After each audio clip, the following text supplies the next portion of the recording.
Before the internet existed, that's a weird sentence to say. Before the internet existed, it makes it seem like you rode a dinosaur to your first job. But before smartphones or push notifications, before Twitter or even ESPN, there was a number, a 7-digit number that diehard fans and hardcore gamblers knew by heart. 976-1313. If you grew up in the 70s or 80s or even early 90s, and you needed a score, you had to know what your team was doing, if your parlay was still alive, who hit a walk-off home run, who got traded. You didn't check your phone. You used the phone to call sports phone. That's right. You picked up the receiver and you dialed 976-1313 and listened to a fast-talking voice rattle off scores or injuries or betting lines or breaking news in a 60-second burst. It was revolutionary, it was addictive, and it was everywhere, especially in New York, where it became part of the culture, a lifeline for fans, for bookies, for bettors, long before instant access was really a thing. On today's episode of Gordon Damer on Sports, we dig into the wild story behind Sports Phone with Scott Orgera, one of the co-authors of the book 976-1313, How Sports Phone Launched Careers and Broke New Ground. From the fast-paced grind behind the scenes to the voices that would go on to become broadcasting legends. And yes, even a link to Henry Hill and the mobster whose story was told in Goodfellas. It's a time capsule of sports, technology, and it's all right now on Gordon Damer on Sports.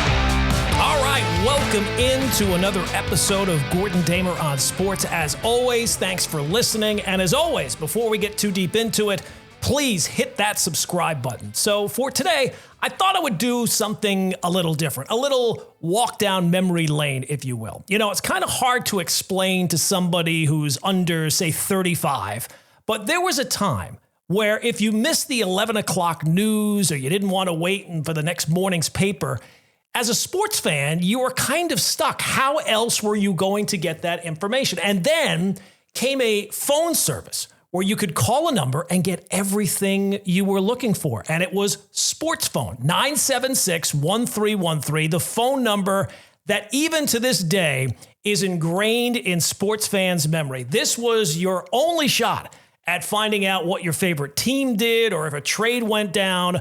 What happened in the West Coast games? Did you win your bet or not? Sports Phone was not just a hotline, it was a lifeline. And even to this day, that number is still etched into sports fans' minds as any player's jersey number. The funny thing is, Sports Phone came about thanks to Santa Claus. Back in 1964, the Macy's department store in New York introduced a Dial Santa line. It was a huge hit. It attracted 2 million calls in just a few weeks. But all those calls back then to the same number put a strain on New York Telephone's network and disrupted service. The ordeal prompted the phone company to develop a way for large numbers of callers to reach a single number simultaneously. 8 years and $10 million later, they finally perfected the technology. Launched in 1972 and then revamped in 1975, Sports Phone quickly became a New York City obsession. It averaged 65,000 calls a day by 1976, and by the early 80s, 50 million calls a year. It was like the original version of sports radio and Twitter rolled into one, scores and stories. But what really made Sports Phone legendary wasn't just the scores, but the voices behind the mic. Young broadcasters crammed into tiny booths, racing the clock to cram 30 scores into 57 seconds. And many of those voices went on to become household names. We're talking about guys like Michael Kay or Bob Papa or Gary Cohn, Al Troutwig, Brian Kilmeade, Howie Rose, Linda Cohn, Don LaGreca, Jack Curry, and a whole bunch more. Now, Sports Phone was fast. It was addictive and it was revolutionary. For a generation of sports fans and future broadcasters, it was everything. Although as a caller, you always had that conversation with your parents when the phone bill finally came. And now, thanks to a fantastic book titled 976-1313, How Sports Phone Launched Careers and Broke New Ground,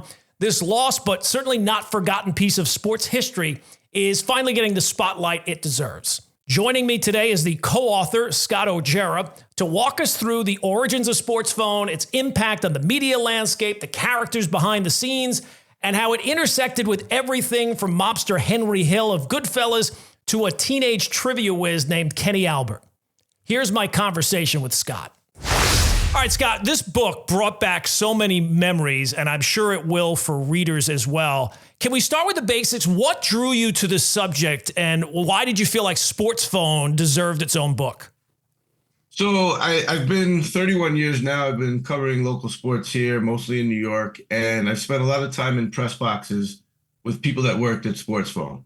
And over the years, I continued to hear story after story, and it was always fascinating that not only this thing existed, but that the people that work there, yourself included, which I'm sure we'll get to later, all went on to become household names in our business and in other areas in Hollywood. And it just, the stories themselves to me were fascinating, but also the fact that the majority of people that worked there went on to just have these great careers. So over the years, I always talked to Howie Carpenter, my co-author.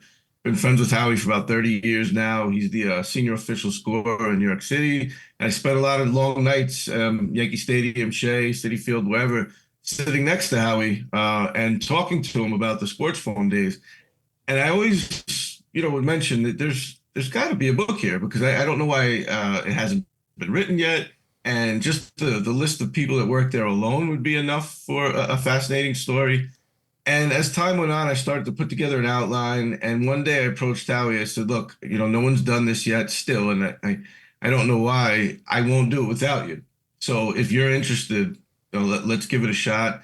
If not, we'll just leave it there. And maybe one day someone will take it on. So Howie was, not only was he on board, but he mentioned that there were people over the years that, because Howie's written a bunch of books. So they say, well, why don't you do one on Sports Phone? You were there almost 10 years and just never got around to it. And there were other people that we interviewed that kind of said the same thing. Like Don LaGreca was like, I always wanted to do it. And there were other people always wanted to do it and just didn't get to it. So Howie and I took this on. And when we did, we didn't know it was going to be as big as it became as far as size. I mean, we're almost 500 pages and we could have gone 700. We had to cut out a bunch of stuff. And the reason for that is Sports Phone spanned multiple decades and it impacted so many people. So that's where it started. It grew as we started to interview people and do research, and it turned into something a lot bigger than we assumed it would be. But that's where it started. I just hearing the stories over the years in press boxes during rain delays and just it was just one of those things where I couldn't believe that it hadn't been done yet. And I'm lucky and grateful that we were the ones that got to share the story. It's funny because even when working there, like someone myself, your thought in your mind was, man, somebody should write a book about this place, but yet nobody had. Were you surprised that there was really no account on this subject? Because Sports Phone at its heyday, which was, a good 20 years or so, was a major part of sports fans' lives. Yeah, I mean, I was shocked, to be honest with you. And as we started to do research, this is where it became a little difficult. There's not much out there. Like you mentioned, I mean, there are a few long-form articles. Neil Best had covered it for Newsday, 3 or 4 page article. There was something in The Ringer, Rolling Stone, but not a lot. You'd have these random articles here and there.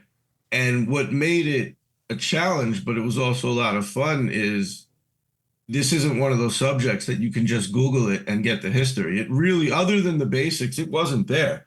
So we wound up interviewing over 100 people, and we did a ton of research in places that we didn't think we'd be heading, like the National Archives for the FBI. And maybe we'll get to that later. And a lot of research went into it that obviously, if you're going to write the book, you want to make sure that you get everything right, but also the fact that no one had done it before. Howie and I felt this responsibility to make sure that if we're going to do this, we have to get everything, the entire history, but we also want to make sure that we do it justice, because Sports Phone has such a large impact on what we have now in terms of media and how people get information, not only in sports, but in other areas that were influenced by Sports Phone. So we wanted to make sure that we did right by folks like yourself and anyone that worked there or were a part of it, because without Sports Phone, I don't think, I mean, maybe we get there eventually, but without Sports Phone, I don't think we get a lot of the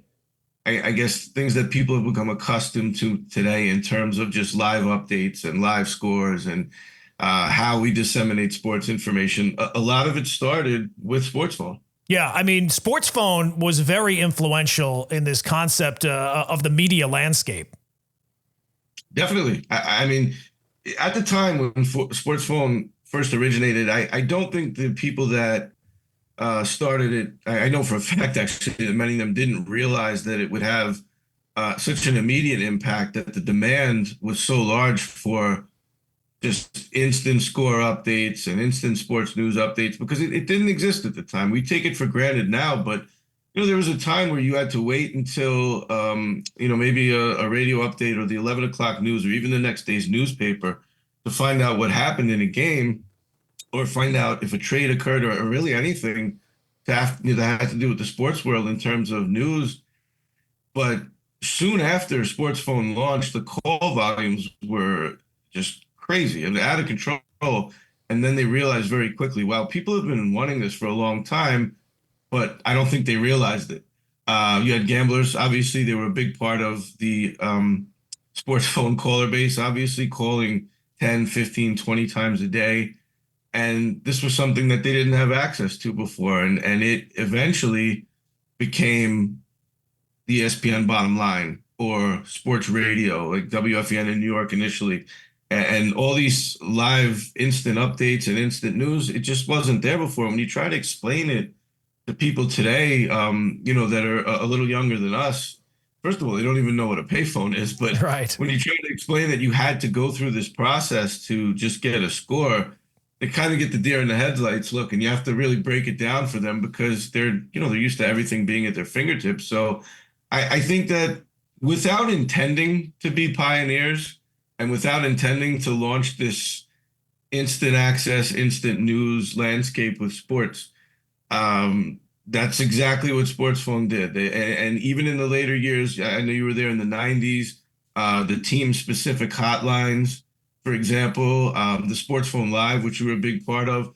These were things that were unheard of before. And now, you see it everywhere. I mean, you have team specific websites, team specific apps. And one thing that I found really surprising was when I talked to Lee Steinberg, the sports agent who was the real life Jerry Maguire. He was the influence for that character. He actually started two companies, two very successful companies, off of what he learned and what he basically found out from calling sports phone, because he had all these. At one point, he pretty much represented like half the NFL quarterbacks. And back then you don't have red zone and you don't have all these other things. So he may be watching one game and he's calling sports phone all day to see what's going on with his other clients, because they expect you to know what's going on with them. If a quarterback gets hurt, he needs to know immediately so he can call him after the game and be aware of what happened. So he was calling sports phone all the time. And one of the things that came out of that was a website which offered team specific content. That doesn't seem like a big deal now, but that didn't exist back then. And he said he owed it all to sports phone. So I think there are a lot of stories of people that may have gone on to innovate, just some new breakthroughs, whether it be how you deliver information, whether it be specific to certain sports fan bases. I'm sorry. I think a lot of that came from sports phone. And Lee gives sports phone credit. There are other people that may not actually mention sports phone, but it's quite obvious when you look at what they've done, they got the idea from sports phone. Yeah, you started, when you think about a book about sports phone, obviously you talk to the people that work there or people that call, but you reached out to so many people that you would not think would be who would know what sports phone even was. You mentioned Lee Steinberg. Who were some of the other surprising names that gave you time to talk about this project? So one that surprised me a lot, and I'm a big Curb Your Enthusiasm fan, and Jeff Garland, who played Jeff Green on the show, he was a big sports guy, still is, Chicago native. And at the time, sports phone was really booming in the 80s. He's on the road a lot. He was a new comedian and he couldn't keep up with the Cubs and the Bears. So he's calling sports phone all the time. And he was saying that sports phone was his best friend. Without it, he wouldn't know what to do. And that was one that surprised me only because you don't think of, these big names, how important sports phone was to their life. And the thing that was really cool, which we didn't expect when we first started, phone programs, which was Sports Phone's parent company initially, they had all these other hotlines too that were very successful, and some of them were tied to specific musicians and like Will Smith, Fresh Prince. I spoke to Jazzy Jeff, was his DJ, who was a big part of their hotline, and they brought in like $10 million the first year of their hotline. And again, that was out of the same office and the same company as Sports Phone, so there was a lot of crossover in terms of them promoting each other and some of the folks, actually meeting each other and hanging out. And when I spoke to him, he said for them, their hotline pretty much launched their career, and it was the first big thing that they had kind of done. And there were other stories like that with a lot of the wrestlers. You name a big wrestling name in the 70s or the 80s, there's a very good chance that they were in the Sports Phone offices recording promos at one time or another. So it was this whole surreal picture of all these different worlds and sports and entertainment, all coming together to create these hotlines. And it was something that didn't exist before, and people just couldn't get enough of it. They're calling multiple times a day. So being able to talk to people like that, and then also those within the sports world that utilize sports phone in ways that I didn't expect. For example, Chris Russo, Mad Dog, he was saying that when he was in Florida, he had a show down there, and then eventually with Mike and the Mad Dog, he said he would call sports phone all the time because it was quicker to get updates from sports phone than it was from the wire or other methods that were available at the time. So, and I know Ed Engels, I think was a professor of yours. Yep, I think you absolutely. mentioned, and Ed obviously doesn't need any introduction. Anyone that knows sports media or media in general knows the name. There was a time where he'd have interns call sports phone to get updates because, again, quicker than the wire. And there were a lot of broadcasters that gave us similar stories. That surprised me only because I just didn't expect that. I mean, people are calling for gambling reasons or as a fan, but when you hear stories like that, it was pretty wild. And then Susan Wellman, obviously everyone knows if you're a Yankee fan, she's been on the radio covering the Yankees for a long time. She was a Broadway star at one point before she even got into the sports world. And Susan was in a play. I don't have the name in front of me. I apologize, but she was in a play on Broadway, and the Celtics, she's from Boston, big Celtics fan. The Celtics were in the playoffs. And during the play, not a rehearsal or a walkthrough, this is actual play with a live audience. She's whispering in this little kid's ear who's in the play as well, a 10-year-old kid, to go downstairs under the stage. There was a payphone and call to get score updates for the Celtics games. And then when they had a scene together, the kid would walk up and whisper the score in her ear. Audience had no idea this was going on, but it just shows you what sports phone meant to so many people in so many different walks of life.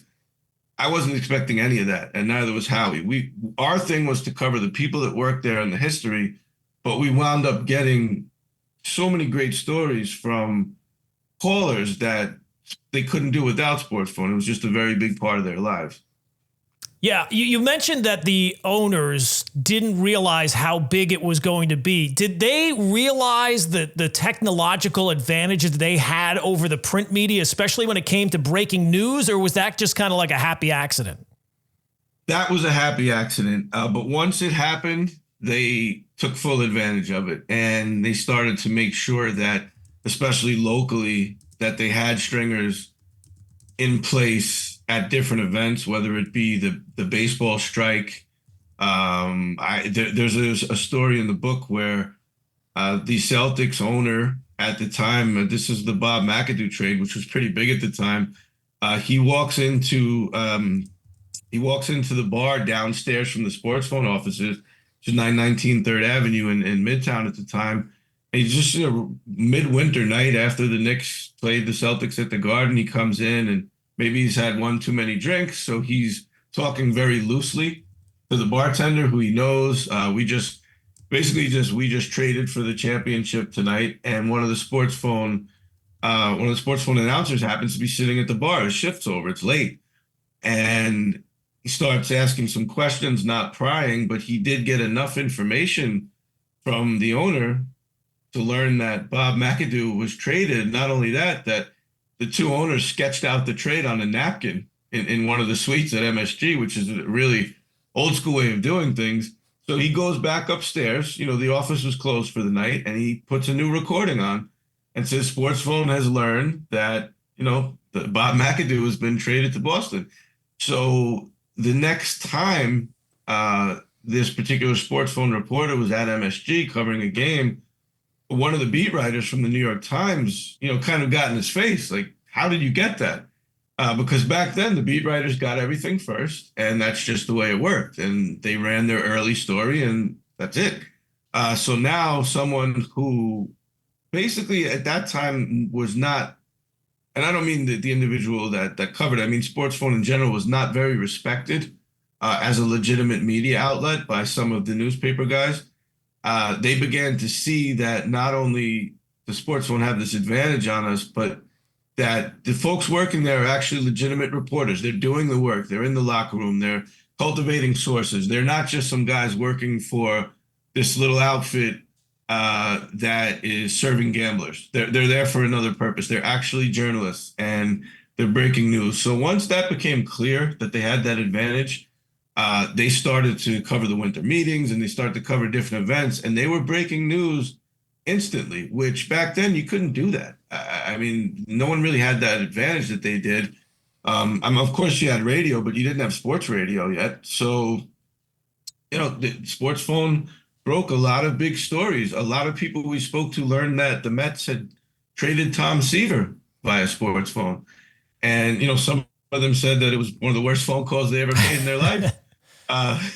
So yeah, I mean, that was pretty much a happy accident, but it was one that definitely helped them establish themselves as legitimate journalists and a legitimate outfit for news. One of the big parts of the book, of course, has the connection to the movie Goodfellas and Henry Hill and Jimmy Burke and the points shaving scandal. I think it was in '81. Can you just kind of detail how you found that out? Because I don't think anybody had ever made that connection before. And what was that moment like when you realized, hey, wait a second, they're talking about Sports Phone? So speaking of happy accidents, and, I've been lucky enough to be in sports media for a long time, but this was a moment that probably trumps anything I've ever been involved in, only because of the way it played out. So like I mentioned before, there wasn't much out there about Sports Phone. So we're digging through newspaper archives for any little tidbits we can find. So one day, I found a dispatch from a Brooklyn federal court in 1981, and it was basically just a summary of what happened in court that day. Jimmy Burke, who was Robert De Niro in the movie, obviously, he was on trial he was on trial multiple times for a number of things. I mean, as if you've seen the movie, you know this, he was pretty much a cold-blooded killer, but these guys were heavily involved in gambling. So one of the pieces of evidence that was entered that day and into the BC point shavings trial was a list of phone numbers. And it didn't say what each phone number was. It didn't say the purpose of why the prosecution had entered it. It was sort of a throwaway paragraph at the end of the article. And one of the numbers was 9761313. And I'm looking at it and I said, this has to be a mistake. Doesn't make any sense. So I'm trying to figure this out for weeks. I'm digging and I can't figure out. I'm calling different courthouses. I'm trying to get records. So finally, I take a shot. The prosecutor of that case was Ed McDonald, who actually wound up playing himself in Goodfellas in one of the most famous scenes towards the end of the movie, where he's trying to get Henry Hill and his wife to go into witness protection. And I said, let me reach out to Ed, because if this is a mistake, he'll know. And nicest guy in the world. We spoke for 2 hours the first time, hour and a half the second time, and turns out that it was Sports Phone. And the reason it was there is these guys, Henry Hill, Jimmy Burke, some of the other guys involved in the case, they were degenerate gamblers, and they were also obviously involved in fixing games up at Boston College. So they were calling Sports Phone all the time. So I started to get a lot of background, and as I'm talking to Ed, and I eventually talked to another Ed Guevara, who was the FBI agent who arrested Hill, I start getting more information. And what's really cool about this to me, I was always a big Goodfellas fan, is I'm hearing things from them that was not in the movie, was not in the book, was not in the 30 for 30 about BC. So it's like, oh, well, we might have some unique stuff here, but I didn't want to stretch it and force things in the book that really weren't sports phone related. But a lot of what they talked about had to do with the gambling aspect of it. And then where we really hit pay dirt was one day I was ready to give up. And I found my way to National Archives in Kansas City, Missouri. The way the building was described to me, it was just a warehouse full of boxes of printouts from court cases long gone that no one will ever look at. And I spoke to an archivist and I said, is there any chance that you could find the printouts from this court case for me? Because back then it wasn't digitally stored. So they, Brooklyn Federal Court, they were very nice to me, but they couldn't find it. It wasn't on the computer. So within a half hour, this guy gets back to me. He's like, well, I can scan the court for you, the court documents, all of them, and the phone records, everything. I was like, yeah, if you wouldn't mind. And then, we didn't have a budget, Howie and I, doing this, by the way. So I'm thinking this is going to be very expensive and take a year. So I was like, well, how much would it cost if we can do that? He goes, oh, about $8. So I'm like, I said, please do. Within another hour or two, I'm sitting here printing out all these court case files. And in there are phone records, Jimmy Burke's house and all this other stuff. And it's showing calls back and forth between them and then multiple calls to sports phone. So my next step was to talk to someone with the FBI to say, is it okay if we reprint this in the book? And they were totally fine with it. So then I regrouped with Ed McDonald again. I got some more information about the sports phone tie, and it wound up being a full chapter in the book. And as someone that was such a big fan of the movie, that blew me away because I pretty much stumbled upon it. And you know how it goes. Once you start pulling on a thread, you don't know where it's going to lead. And that was one of those stories. So, excuse me. And there was no byline. So whoever that Brooklyn court reporter was back in 81 that filed that dispatch, wherever you are, thank you, because it it led us to some really cool stuff. Yeah. And let me start that again. Sorry.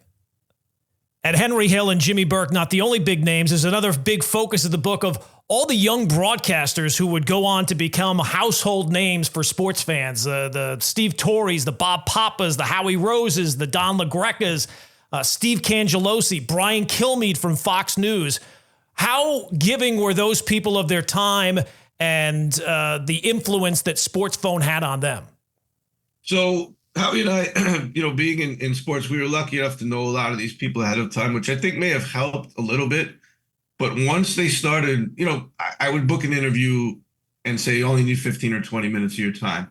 But once they start reminiscing and telling these stories, they couldn't stop. For them, I think it was a treat because these were the beginnings of everyone's career. And these were some very great, funny stories. Some of them not so funny. There were some really dark stories in there as well. But these were, everyone likes to reminisce on the beginning and how they started for the most part.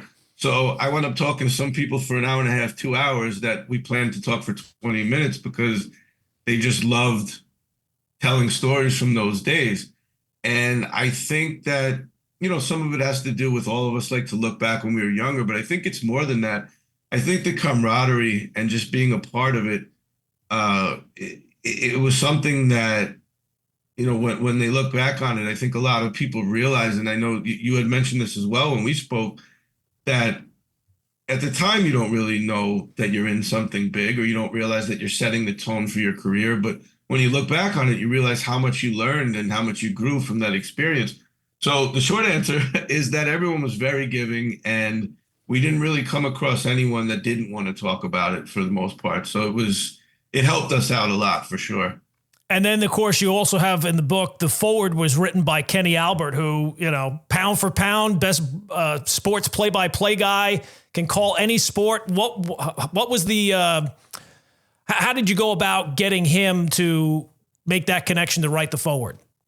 So, and it was an honor to even share a cover with Kenny because I'm with you. I mean, this guy can cover anything at any time, and he's the best as far as I'm concerned as well. So Kenny, who Howie had a friendship with, which helped because Howie was well aware that Kenny, as a kid, and And this really, other than being, obviously Marv's son, uh, big sports fan, couldn't get enough of it. And as a kid, there was a thing called the Quickie Quiz on Sports Phone, which was initially created just to fill dead time, because Sports Phone was a 24-hour operation. And, you have certain times of the day where there's not any new scores or news to report upon. So the Quickie Quiz, basically, you'd answer a few questions. If you're the first one to answer them all right, you could win prizes, tickets to games, whatever. But the key was that you got your name mentioned on the air, quote unquote, on the air, over the phone. And that was a big deal for a lot of people. Kenny, this is, when I say as a kid, this is grade school years. He'd run home from school, surround himself with media guides, which I think was a benefit of having Marv as a dad. And he would just wait for the Quickie Quiz. And he was so fast and he was so knowledgeable that he was beating most adults that would call in that were, very adept and knew their sports. Kenny was winning a lot. So it was really cool for him, but it was also really cool for the people working at Sports Phone. Like, this is Marv's kid. He's a little kid and he's beating everyone. And he's just this really, really great Quickie Quiz player. So, and he went on, obviously, to continue calling Sports Phone as a high schooler when he became even bigger fan of certain teams. He called during the NFL draft, and he gave us some stories there. So how he approached Kenny to write the forward, he jumped at it because he had such fond memories of Sports Phone and what it meant to him as a kid and even as he got older before he broke into the business. So that was really cool. I mean, if you think about, obviously you mentioned the list of the people that worked there, so many big names. And we probably, I'm sure any of them would have been happy to write the forward, but to have someone maybe that didn't work there, but experienced from a completely different perspective as a kid, but someone that actually went on to join the business anyway, we thought it was a really cool way to kick things off. And he did a nice job with the forward. It was special. It's funny because as a person who was growing up at that time and a huge sports fan, even before I worked at Sports Phone, I just associated it with diehard fans. It took me maybe a couple of weeks of working there to realize the impact that the real audience were a lot of gamblers, the diehard, hardcore gamblers. And that was a big part of, and it completely changed. I didn't realize that going in, but that was a big part of it. And when we had the Sports Phone Live, which was like a party line of 30 voices, all shouting for whatever score they wanted, it was kind of like a battle royale to just try to get information out, which as the technology improved, the impact that Sports Phone had became clearer and clearer. Absolutely. And I think the way you described it, that was one of my favorite quotes in the book about the guy with the balancing the spinning plates. Yeah, absolutely. Yeah, it was like something from an old TV talk show where you're trying to spin plates on sticks, and every time you get one started, you got to go back to the first one and keep that one going as well. Yeah, and you guys managed to do it. I mean, I know the Sports Phone Live, just the concept of it, when I think about it now, people shouting over each other to get their scores, and it's wild to me. But that became extremely popular. And, as time went on and the internet came along and more people started to get in their homes, and obviously you had sports radio at that point, the reason I think that Sports Phone was able to hang around until 2000, which is remarkable in its own way, is because of things like Sports Phone Live and the fact that we're able to keep creating new ways and new reasons for people to call in. And then you also had a lot of people that we talked to that just got accustomed to calling in. So even though they could maybe jump on the computer or turn on a game and wait for the bottom line to show their score, they still called because that's the way they always got their scores, and they just felt comfortable doing it. So as all these new technologies came along, Sports Phone still hung in there longer than I think a lot of people would have expected them to. Now that you spent all this time researching and writing the book, what do you think the legacy of Sports Phone is? I think it's a tough question because there's so much there. I would say that anyone that does not acknowledge the fact that Sports Phone pretty much pioneered a large majority of what you see now in sports media in terms of how information is disseminated, I think they're lying to themselves. I think that it's not an exaggeration to say that Sports Phone's legacy is that they basically had an untapped market that no one realized was there. And they did a lot on the fly and pretty much hit it out of the park because eventually they became this established journalism entity that, was received a billion calls by the year 1990. So I think and there's also the other legacy though. The fact that I'd say it's not an exaggeration as well that 85-90% of the people that came out of Sports Phone that worked there, which I've never heard of this in any startup in any industry, they all went on to become successful in whatever industry they chose. You don't see that. And that, I think that has something to do with the fact that everyone was very hungry and they took the job seriously. And everyone, in a lot of ways, and in a positive way, tried to outdo one another. You know how it is with, especially in media. You want to be the best at what you're doing. And I think that environment kind of fostered that. So, yeah, I think the legacy is twofold in the sense that you have this large group of people that went on to become successful that started there. And you also have all these technologies and methods of giving out information that really started with Sports Phone. Would you ever want to see a documentary made about the book? I would. And it's funny because a lot of people have been talking to us about it. There's a lot of interest out there. From what I've been told is that things move a little slow in that world when it comes to film. We've had a lot of interest, which is a good thing, but I guess we need to practice some patience. Peter Newman, who's one of the original Sports Phone crew, Peter went on to produce 30-something movies. He's worked with everyone in Hollywood. The Jeff Daniels, Keitel, Michael J. Fox. The list, Gary Oldman. It's a crazy list. But Peter, who now heads up the NYU Film School, he's been a great resource for us because he's kind of helped us navigate through that world and who we should talk to, et cetera. And also Jeff Louini, who's the executive producer of Always Sunny in Philadelphia. He's been a great guy to lean on. He loves the book. He's actually pitched it himself to some big places. So, we're hopeful. One other thing which I did not expect is, in addition to a documentary, a lot of these folks have recommended that it should also be a fiction-based series. Something along the lines of, I believe it was Peter, I don't want to attribute the wrong quote to the wrong person, but mentioned something about a mix between, a newsroom documentary combined with a comedy. The key here is no matter what this ends up becoming, if it becomes anything in terms of something on the screen, you don't have to embellish it. You don't have to make anything up. The characters are there. The stories are there. And not too often does something come along where you don't have to. Everything gets embellished for Hollywood. But in this case, I really don't think you have to do it. The characters themselves are, probably don't have time to go through them, but there are some really interesting people and, some crazy stories that came out of those offices, whether it was at 919 3rd Avenue or Elmont, where you guys were, or in the later years in New Jersey and Franklin Lakes. It was almost like a newsroom and a frat house at the same time in some of the stories. And it's just, to me, and, I'm saying this objectively, not as the co-author of the book, and I mean that. I think that it's just tailor-made for something to watch. I believe it is. So hopefully we get there eventually. And I don't know. I think it's a story that everyone would be very interested in, even if you're not a sports fan, because there's just so much there. There's so many layers. Scott, finally, where can people find the book? Pretty much anywhere. Amazon, Barnes and Noble, wherever else you get your books. We also have an audio version of the book, which you can get that on Audible, on Spotify.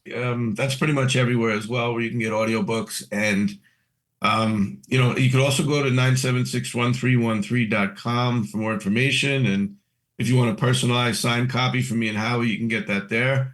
And, if anyone listens to this, if you remember Sports Phone, or even if you don't, I think if you have any interest in that world, whether it be sports, media, or entertainment, there's something in there for everyone. So a huge thanks to Scott Orgera for joining the podcast and sharing the incredible history behind 9761313, the rise and fall of Sports Phone. It's amazing to think how one number kind of changed the way we consume sports and also in the process gave a lot of legendary broadcasters their first start in the business. So if you're a sports fan, a radio junkie, someone who loves a good behind-the-scenes story, I highly recommend picking up the book. Again, the title is 976-1313, How Sports Phone Launched Careers and Broke New Ground. It's by Scott Orgera and Howie Carpin. And I highly recommend picking it up because it's a reminder, before everything became instant, getting your sports fix used to take some real effort and sometimes a few quarters. So thanks so much for listening. If you enjoyed the episode, please make sure you hit subscribe, leave a review, share it with someone who might be old enough to remember the time before the internet existed. And I'll be back next time right here on Gordon Damer on Sports.